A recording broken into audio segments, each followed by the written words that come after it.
What if the person who had everything, power, influence, wealth, was suddenly undone by someone who knew nothing about love? Someone who in their innocence could unravel even the coldest heart. She walked into his office like a storm disguised in sunlight. Not a single hair out of place, yet somehow every strand caught the fluorescent light like a halo. She didn't know it then, but her life and his was about to shift in ways neither of them could anticipate. He was the kind of man who never waited. A CEO whose name alone sent tremors through boardrooms and markets alike. His reputation preceded him, cold, calculating, untouchable. The kind of man who measured loyalty, affection, and even friendship in increments of usefulness. And yet, when she stepped into the elevator that morning, clutching her portfolio like a shield, something flickered in him. She had no experience with love, not the kind that makes your chest ache, or your stomach twist in delicious anticipation. She thought she knew heartache from books, from the movies, from whispered stories between friends. But she had never felt it pulse through her veins in real time. She had never faced someone whose glance alone could disarm her in the span of a heartbeat, and he was precisely that man. Her first day at the company was unremarkable to anyone else. She carried herself with quiet confidence, her answers polite yet precise. But the moment their eyes met in the marble-floored lobby, the air changed. There was a weight to that glance, almost invisible, almost imperceptible, but she felt it like a stone pressed against her chest. She couldn't understand why. He couldn't explain it either. He wasn't in the habit of feeling. It wasn't an instant fiery romance. This was subtler, almost imperceptible to an outsider. She stumbled into his path during a coffee break, spilling a bit of her drink onto the glossy floor. The room tensed. Every intern, every assistant, every executive froze, expecting the predictable storm of fury. But instead, he knelt. Not in a Palladino, not at all, but in a kind of careful attention that made her heart skip. "I'll handle it," he said, his voice low, measured, carrying the weight of authority but not of anger. She froze, unsure if she should be relieved or terrified. He straightened, eyes locking with hers, and for a fraction of a second, it felt as if the world outside had ceased to exist. The hum of the air conditioning, the distant ringing of phones, the tap of heels in the hallway, all of it faded. In the following weeks, she noticed the patterns, the subtle shift in his schedule when she was near, the way he lingered just a fraction longer in conversations, the inexplicable texts that weren't work-related but weren't exactly casual either. Each encounter was a puzzle piece, a whispered challenge, a silent dance neither of them had rehearsed. She began to understand that he was watching her, truly watching her, not the version of herself she projected for colleagues, but the real unguarded girl who laughed a little too loudly at her own jokes, who tilted her head when she was curious, who scribbled notes in the margins of her planner without thinking, and every time he caught her off guard, he would retreat behind the fortress he had built for decades, leaving her to wonder if she had imagined it all. Her own feelings were a storm she hadn't expected. She found herself replaying tiny moments, the way he paused when she mentioned a book he hadn't read, the subtle approving nods when she solved problems without guidance, the almost imperceptible crease at the corner of his eye when he smiled. She had never been pursued in this quiet, precise way. There were no grand gestures, no ostentatious declarations, only the kind of pressure that presses slowly, reshaping everything without anyone noticing except her. And then came the night she didn't expect. The company gala. He arrived late, as always, impeccably dressed, eyes scanning the room before they landed on her. She stood alone on the balcony, watching the city lights blur into rivers of gold and silver. He approached without announcement. "You shouldn't be out here alone," he said, voice barely above the whisper of the wind. She turned, startled, the cool night air wrapping around her. "I'm fine," she replied, though her voice lacked conviction. "Are you?" he asked, the faintest trace of something uncharacteristic concern slipping through his carefully controlled demeanor. She didn't answer. She couldn't, because in that moment, standing under a sky that stretched forever, she realized something terrifying. She was already under his spell, not through seduction or manipulation, but through the sheer gravity of his presence, the pull of his intellect, the dangerous warmth that occasionally flickered behind his eyes. It was also terrifying because she didn't understand it. She didn't know how to navigate this terrain. Her friends had warned her before she took the job. "Don't get involved with him. It's a trap he doesn't love. He calculates." But here she was, heart thrumming against her ribs like a drum, mind spinning with impossible questions, and still, she stayed. She leaned into the edge, wanting to know more. By the end of the evening, the gala fading into memory, she found herself walking beside him, not quite touching, not quite distant, just a sliver of space where the world's rules didn't apply. She looked up at him and caught the tiniest smile, just a flicker, gone before she could question it. From that night on, the dance changed. He began to reach out in ways that were measured but undeniable. A message sent at precisely the right moment, a hand brushing hers by accident, meetings that stretched a little too long, conversations that lingered over inconsequential details, and she began to see the man behind the empire, the cold exterior cracking in places no one else would ever witness. But she was careful. She had to be. She didn't understand love, and yet she was discovering it in increments, in whispers, in fleeting glances. She didn't know how to wield this power, or if she even had any, but, slowly, imperceptibly, she began to realize that she was not just a pursued. She was learning the subtle art of influence, of curiosity, of charm born not from experience but from authenticity. The people around them noticed it first. Colleagues whispered about the unusual deference he showed her, the almost imperceptible softening of his usual rigidity. She, who had walked into the office unaware of what love could do, now found herself orchestrating moments that left him off balance, craving more attention, more presence. The game had shifted without either of them formally acknowledging it, and still, it wasn't simple. Every step forward was met with doubt, hesitation, the ghost of his past entanglements, the scars she couldn't see but could somehow feel. He had built walls not just around his office, but around his emotions, around his very identity. And yet, in her innocence, in her fearless ignorance, she found ways to slip past them, to leave tiny cracks in the ice he had spent a lifetime perfecting. One evening, after a particularly grueling board meeting, he invited her into his private study, a place no one else ever entered. The room smelled of polished mahogany and leather, the city light spilling in through floor-to-ceiling windows. He didn't speak at first. He just watched her, leaning against the edge of his desk, arms crossed, unreadable. Finally, he asked, almost rhetorically, "Do you know what you're doing to me?" She blinked, unsure how to respond. I don't know," she admitted. And in that moment, something shifted. The admission, the honesty, cracked the last bit of ice between them. He didn't smile, but there was something in his gaze that acknowledged a truth he rarely confronted. He was caught. And yet, so was she. She had walked into a world of power and precision, unarmed with experience, unaware of the dangerous allure she now wielded. And he who had never been vulnerable found himself disarmed, craving the very innocence that threatened to undo him. The storm had begun, quietly, almost imperceptibly. But it was coming, gathering momentum with every stolen glance, every fleeting touch, every word left unsaid. And neither of them knew how far it would go or how much they would risk to find out. Because one thing was certain. The girl who knew nothing about love had become the only force capable of bending a cold CEO to her will. And he, proud, untouchable, untamed, was teetering on the edge of surrender. But as the city lights flickered beneath them, and the night air hummed with tension, neither of them realized just how far the consequences of this delicate game could reach. Not yet. And in that silence, that fragile, electrifying pause, the question lingered when neither dared to answer aloud, who would truly have the upper hand when the first move was made, and the rules of the heart had yet to be written. The night didn't end in the way anyone would have predicted. She left his office with a racing heart, the city lights blurring beneath her vision, and a strange sense of power she didn't quite understand. Power, yes, but also fear. Because she could feel the shift. The cold, untouchable CEO, the man who had never let anyone pass his defenses, was now walking the tightrope of his own emotions, and she had become the fulcrum. The next morning arrived like a storm disguised in sunlight. The office hummed with the usual energy, the clatter of keyboards, muted conversations behind frosted glass, the relentless tick of deadlines. But there was a subtle tension in the air, like electricity before a lightning strike. People were beginning to notice the change. Colleagues who had worked under him for years whispered over coffee cups and spreadsheets about the unusual patience he now displayed, the way he lingered longer on discussions involving her, the inexplicable softness in his tone. She, meanwhile, navigated the office with the delicate grace of someone balancing on the edge of a blade. She had never sought power, never craved influence, and yet it followed her like a shadow. Every glance from him, every carefully measured interaction, was a thread in a complex web she was only beginning to understand. And the thrill of it's the intoxicating knowledge that she could affect him without knowing how was almost overwhelming. But the universe has a way of testing the untested, and in her case it arrived in the form of a new project, high stakes, high visibility. A test she hadn't asked for but could not refuse. The project required collaboration with departments she barely knew, negotiating with clients who spoke in numbers she couldn't yet decipher, and presenting results to a board that tolerated no mistakes.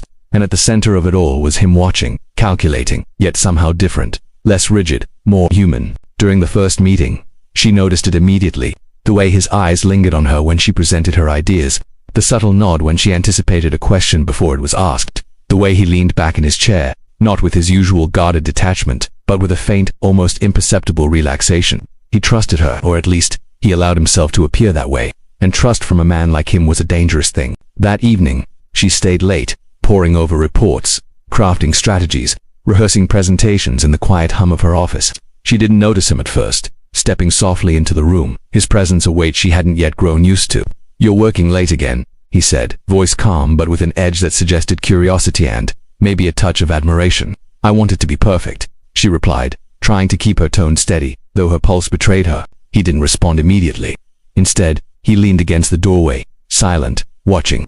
It was almost unbearable, the intensity of his gaze, the sharpness of his awareness. She felt exposed, yet oddly empowered, because in that gaze, she realized something terrifying and exhilarating. He wanted her to succeed. He wanted her to rise not just as an employee, but as someone who mattered in ways she had never imagined. "Do you always work this hard?" he finally asked, a trace of amusement threading through the question. She smiled, almost involuntarily. "I've never had a reason not to." He considered her words for a moment, then stepped closer, closing the gap between them. The air shifted, thick with unspoken tension, the hum of fluorescent lights blending with the quiet rhythm of their breathing. She could feel it, the subtle pull, the dangerous edge of proximity that neither of them dared to cross, but both were acutely aware of. The weeks that followed were a careful, intricate dance. Every encounter, every conversation, every glance was charged with an unspoken language neither of them had agreed to, yet both understood perfectly. He began seeking her out in moments of stress or decision-making, deferring to her judgment in ways that surprised his colleagues and unsettled his rivals. And she began to wield the subtle power she hadn't realized she possessed, not through manipulation, not through strategy, but through sheer authenticity, through a fearless vulnerability he couldn't anticipate. It was intoxicating, addictive, and dangerous. Because the closer she got to him, the more she understood how fragile his control was, how deep the cracks ran beneath the surface of his carefully constructed persona. And the more she understood, the more thrilling it became to test those boundaries, to see how far she could push without breaking the delicate balance between them. Then came the incident that changed everything. A seemingly innocuous conversation during a late-night strategy session.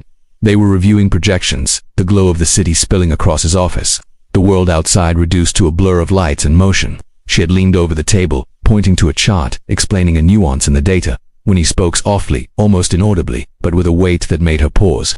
"You're dangerous," he said. She froze, unsure if he meant the projection, the strategy, or her. He didn't clarify. Instead, he allowed the words to hang, heavy and charged, between them. Her heartbeat surged not from fear, but from recognition. She understood what he meant, though neither dared to acknowledge it aloud. She was dangerous to him because she had bypassed every defense he had meticulously built. And he was dangerous to her in ways she hadn't yet learned to navigate. From that moment, everything changed. Their interactions became more complex, more layered. A casual brush of hands, a shared glance across a crowded room, a message that carried meaning only they understood. Every detail mattered, every nuance carried weight. And yet, amid the tension and the growing closeness, there was an undercurrent of danger. Because the more she learned to influence him, the more she realized the stakes. One wrong move, one misstep, and the carefully balanced game they were playing could unravel catastrophically. And then, without warning, the first true test arrived. A rival company, sensing the unusual dynamic within his organization, attempted a hostile takeover. It was subtle, insidious, a boardroom maneuver designed to destabilize him, to exploit any weakness, and that weakness, they hoped, was her. He called her into his office that night, the city lights casting angular shadows across his face, illuminating the tension in his eyes. She could feel the weight of the moment, the gravity of the decision resting on both their shoulders. "They're trying to get to me," he said, voice tight. "They think you're a threat, someone I'm distracted by, someone they can use against me." She swallowed hard, realizing the dangerous line they were now walking. "And are they right?" she asked, almost before she thought. He didn't answer immediately. Instead, he studied her, weighing her words, weighing her presence. Finally, he said, "I don't know if I can separate you from everything else." Her chest tightened. The admission, though veiled, was a confession. She had crossed a threshold she hadn't even known existed. She had become indispensable, not just professionally, but personally, an emotional fulcrum in a man who rarely let anyone close. And yet, as they stood in that office, the quiet hum of the city around them, she realized something even more terrifying. She had no idea if she was ready for the consequences. The game had escalated, the rules had shifted, and the delicate balance they had maintained was on the verge of collapse. Because in the shadows of ambition and desire, there is always a price to pay, and neither of them could yet see what that price would be or who would ultimately wield the power when the first true move was made. She had learned how to influence him, how to make him pause, how to bend his cold exterior just enough to leave cracks in the armor. But the question lingered, heavy and unspoken. What would happen when the game they were playing, voluntary, electric, and perilous, finally collided with reality? And as she left his office that night, her mind racing, heart pounding, she couldn't shake the certainty that something was coming. Something neither of them could control. Something that would test the fragile bond they had begun to forge and perhaps, finally, reveal who truly held the upper hand. Because one thing was clear. The girl who knew nothing about love had wrapped the cold CEO around her finger, but the next move was never hers to predict. And in that uncertain silence, the city outside shimmering like 1,000 tiny secrets, a new question whispered through the air, threatening to upend everything they had built. How far would they go before they broke, or before they surrendered completely? The morning after the gala, the office felt different. Not louder, not busier, just heavier. The kind of weight you feel before a storm, when the air itself seems to hold its breath. She walked through the marble lobby, heels clicking softly. The hum of the elevators and chatter around her like background noise she barely registered. He was already in his office when she arrived, the blinds half closed, shadows slicing across the polished floor. He didn't look up immediately, and she almost convinced herself it was nothing. But then his gaze found her a slow, deliberate look that made her stomach twist. He wasn't angry, not exactly. He wasn't amused either. He was calculating, observing, and she had a sinking feeling he had already anticipated some silent game she wasn't even aware she was playing. The day passed in a blur of meetings, strategy sessions, and minor crises. Every interaction she had, she could feel him watching, sometimes from across the room, sometimes lingering just outside her office door. Never interrupting, just present, like a storm cloud circling overhead. And with every glance, every subtle gesture, every moment of attention, she realized she was no longer merely responding. She was provoking. She was learning how to draw him out, to challenge him, to unsettle the control he had spent years perfecting. It wasn't malicious, it wasn't planned, it was instinct. Something primal in the way she observed him, the way she responded to him, the way she let moments linger just long enough to leave him off balance. And he was changing too, in ways no one else could see. Small things, a softening of his tone, a glance that lingered, the occasional pause where he seemed uncertain. But certainty is a fragile thing, especially when power, desire, and unspoken rules intertwine. Then came the first threat. Not a corporate challenge, not a professional rival, but someone who understood him better than she ever would. A woman from his past, someone who had once commanded his attention, his trust, perhaps even his affection. She walked into the office one afternoon, the kind of presence that made the air tighten and the room shrink. She wasn't loud, it wasn't brash, but every inch of her carried confidence, experience, and the unspoken history that could shift the balance of any relationship. He didn't greet her with warmth, he greeted her with caution. And she, the girl who knew nothing about love, but had learned how to wield influence like a weapon, felt the sudden, sharp jolt of fear, not for herself, but for what he might become. "She's complicated," he said later that day, voice low, almost a growl. He wasn't speaking to her exactly, but she heard every word. "She knows things I don't want her to. Things from a time I—" He trailed off, jaw tight. Her mind raced. Complicated was one thing, dangerous was another. And from the way his hands trembled slightly when he spoke, she knew this woman carried both. Yet it wasn't just the past catching up to him. It was the present her. The careful, intoxicating tension between them that neither had fully acknowledged was suddenly under threat. She realized, in a terrifying instant, that she had been learning to play a game with a man who had no experience losing him. Now someone from his past was about to test the very boundaries she had begun to shape. That evening, they found themselves alone in the boardroom, the city lights sprawling beneath them like a glittering sea of secrets. He closed the door gently, leaning against the polished table, hands folded. His face was unreadable, but she could sense the storm behind his calm facade. "She's here to unsettle me," he said finally, almost as a statement to himself. "To remind me of things I thought I'd buried." She hesitated, unsure what to say.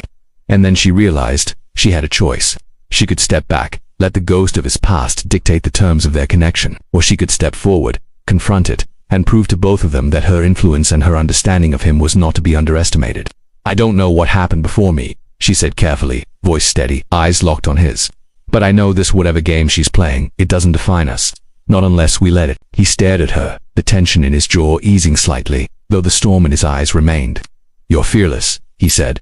Not a compliment, not yet, more a warning. And perhaps, she realized, a recognition of the dangerous line they were now walking. For weeks after that encounter, the tension ratcheted higher. The rival woman lingered at the edges of board meetings, at social functions, at corporate events, always reminding him and testing her that control could slip in the blink of an eye. And she, who had learned how to influence, to unsettle, to bend him subtly to her will, was now being tested herself. Could she maintain the delicate balance when forces from his past began to collide with the fragile, electric present they had begun to construct? Then came the message, a private email that appeared late one night on her screen. No subject line, no sender name, just a single sentence. "You have no idea what you're really up against." Her heart stopped. She reread it 3 times, each word drilling deeper, leaving a trace of unease she couldn't shake. This wasn't a casual warning. This was a challenge, an opening move in a game she hadn't even realized it started. The next morning, she arrived early, her mind buzzing with possibilities.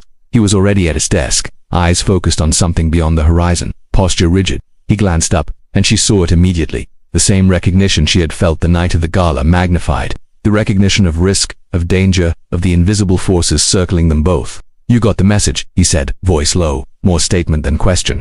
"I did," she replied. She held his gaze, steady. "And I'm not afraid." He studied her for a long moment, and then, for the first time in weeks, he smiled.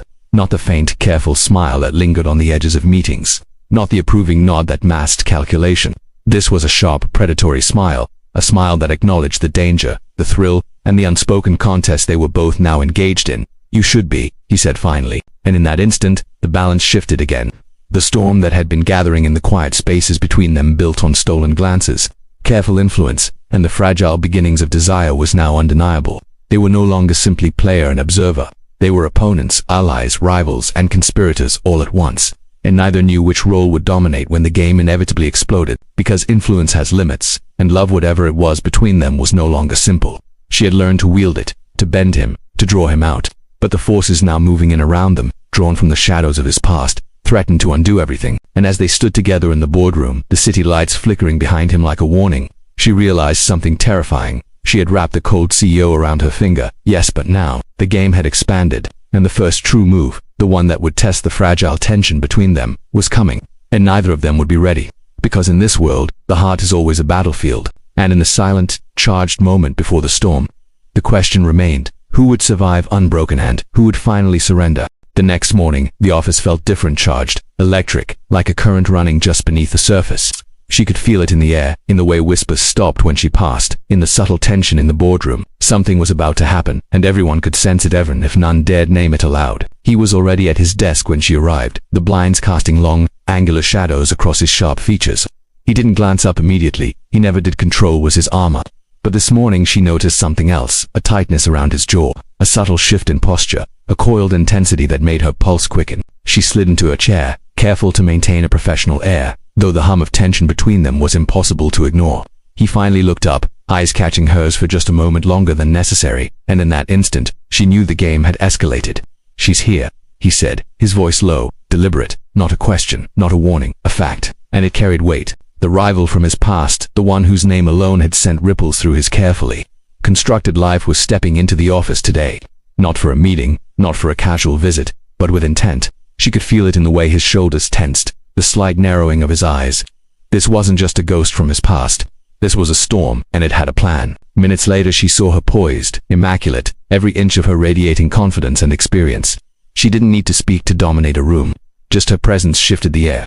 A subtle reminder that power isn't always loud, it's quiet, assured, and dangerous. The first confrontation happened almost immediately. A board meeting, the stakes, the company's latest merger, a high-profile deal that could make or break reputations. And now, layered on top of that, a personal power struggle neither of them had anticipated. She watched as the CEO, normally unshakable, navigated the conversation with a precision that was almost surgical, but she noticed the tiny cracks, the pauses, the flickers of doubt when the rival woman made subtle suggestions, the way his hand clenched briefly under the table. She knew the moment had come, the opportunity.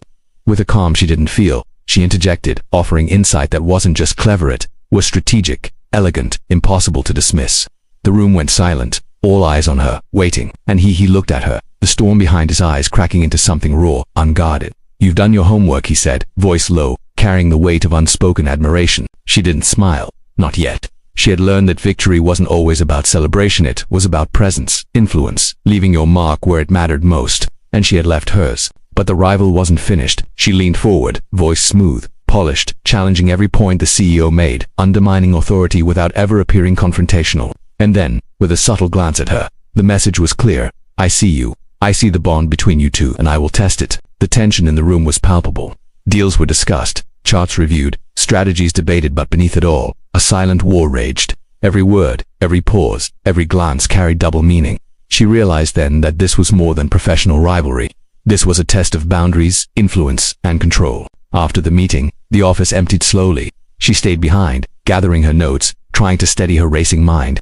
He approached, leaning casually against the doorframe, but the casual posture couldn't hide the intensity in his gaze. "You handled that well," he said. Not a compliment, exactly, but acknowledgement, the kind that carries weight. "But she'll keep pushing, she always does." "I'm ready," she said, surprising even herself.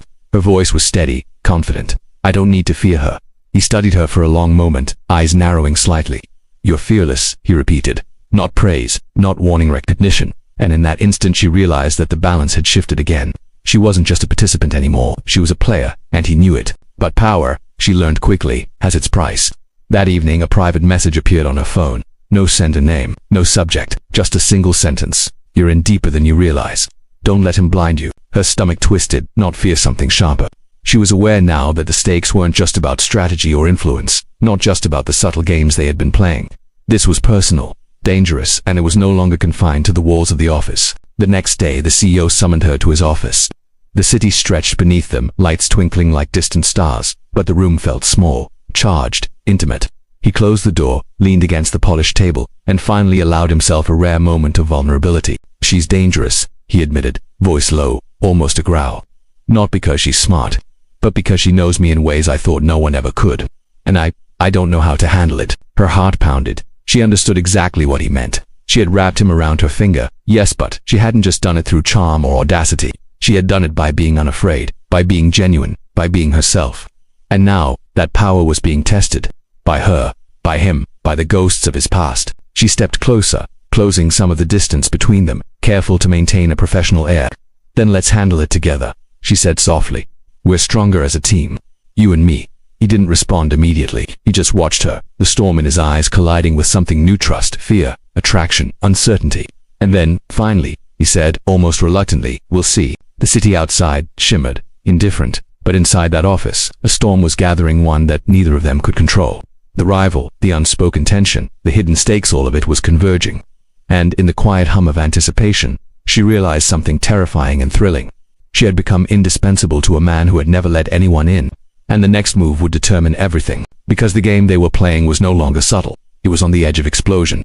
And the first confrontation, the one that would force truth, desire, and ambition into the open, was coming. She didn't know who would win. She didn't know who would break first. But one thing was certain. Nothing would ever be the same again. And as the night deepened, shadows pooling in the corners of the office, she caught a glimpse of the truth lurking beneath it all. Of power and ambition had merged into something dangerous, irresistible, and utterly unstoppable.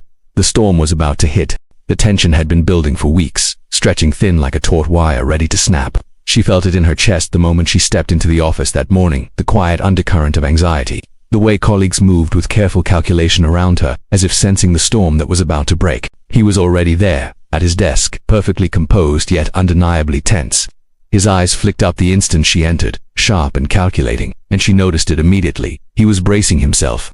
Not against her, not exactly, but against what was coming. And for the first time, she realized just how dangerous that storm could be. The rival woman had been methodical, patient, ruthless in ways that were subtle but effective. Every interaction, every meeting, every carefully timed suggestion was designed to destabilize him. And now, finally, it was personal. She was stepping into the battlefield, and the girl who knew nothing about love was in the eye of it. The first confrontation happened mid-morning. A boardroom meeting, ostensibly about a new partnership, became an arena of unspoken warfare. The moment the rival walked in, eyes on him, posture perfect, voice measured, she began laying subtle traps, questions that forced him to defend his decisions, comments that questioned authority without ever appearing confrontational. And she, the girl who had been quietly learning to influence him, felt the adrenaline surge. This was the moment she had been preparing for, though she hadn't realized it. All the lessons, all the quiet observation, all the subtle strategies, now they were being tested in real time. He navigated the first round with precision, responding to each challenge with controlled logic, countering her insinuations, keeping his composure.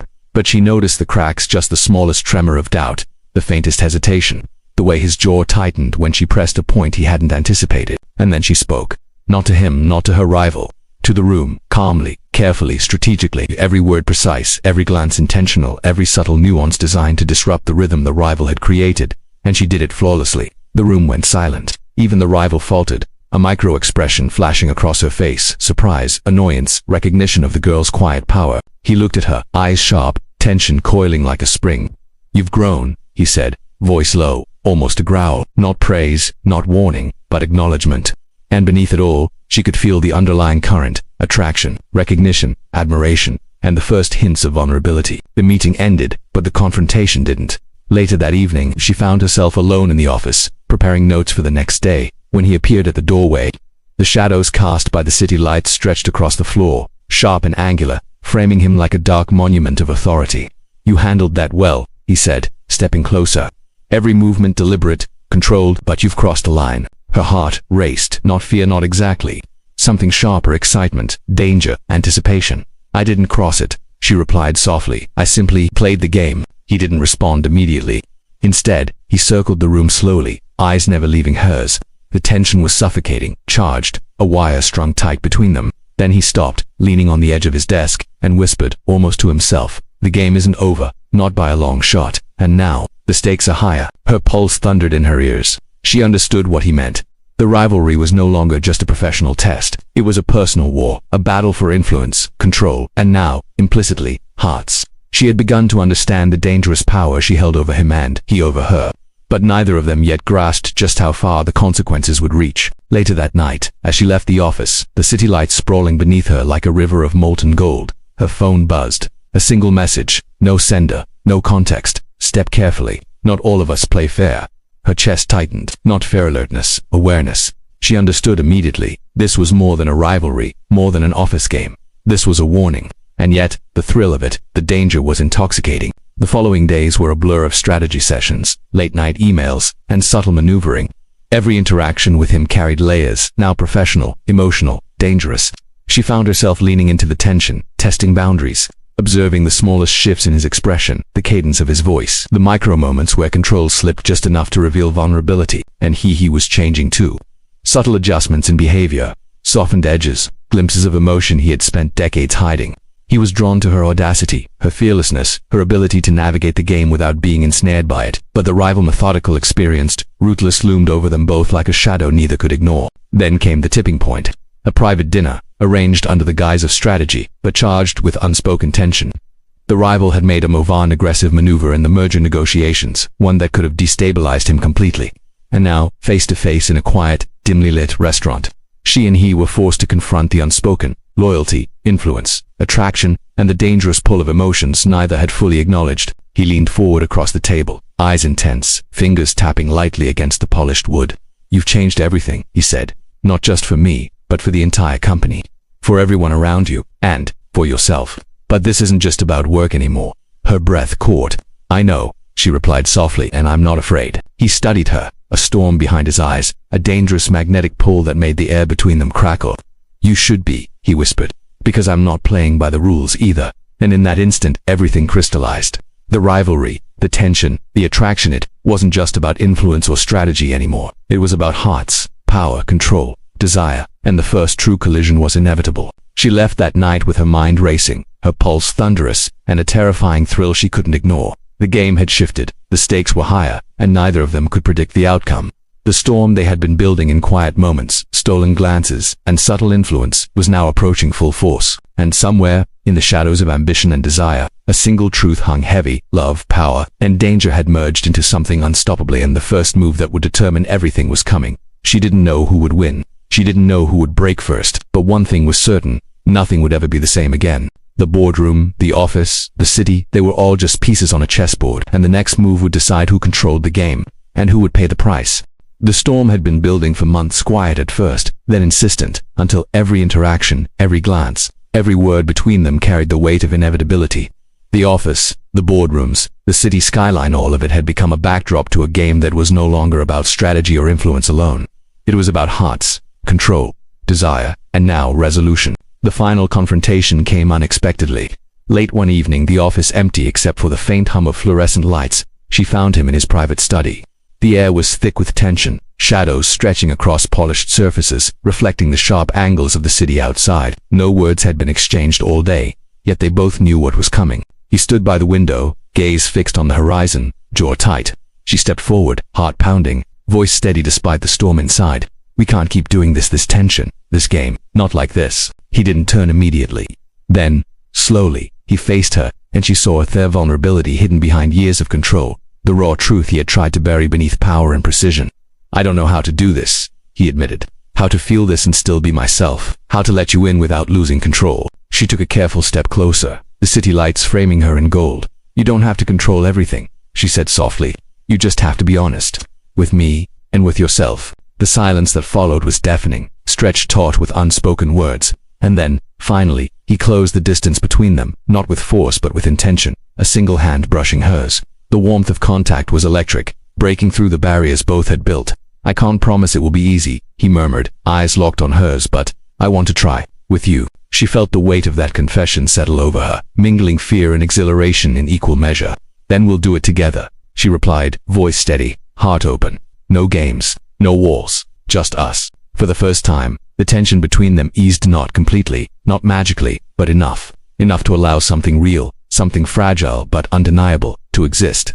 The rivalry had been faced, the power tested, the storm endured, and in its wake, something new had emerged. Trust, connection, and the beginning of love neither had expected, but both had been ready for all along. As they stood together in the quiet office, the city lights stretching endlessly beyond the windows, she realized the truth that had been slowly dawning on her all along. She had learned to influence him, to see him in ways no one else could, and he had learned to let someone in, to feel without fear. They had both changed irrevocably, powerfully, irrevocably, and there was no going back. The cold CEO who had seemed untouchable was no longer untouchable, and the girl who had known nothing about love had discovered not only how to navigate its dangerous currents but also how to anchor someone else within them. The game was over. The storm had passed, and in its aftermath, what remained was real, fragile, and entirely their own. For the first time, neither of them needed to hold back. They were no longer opponents, no longer players in someone else's design. They were simply together, standing on the edge of something terrifying, beautiful, and unstoppable love. And as the city pulsed beneath them, she realized with a quiet, steady certainty that this whatever came next was only the beginning.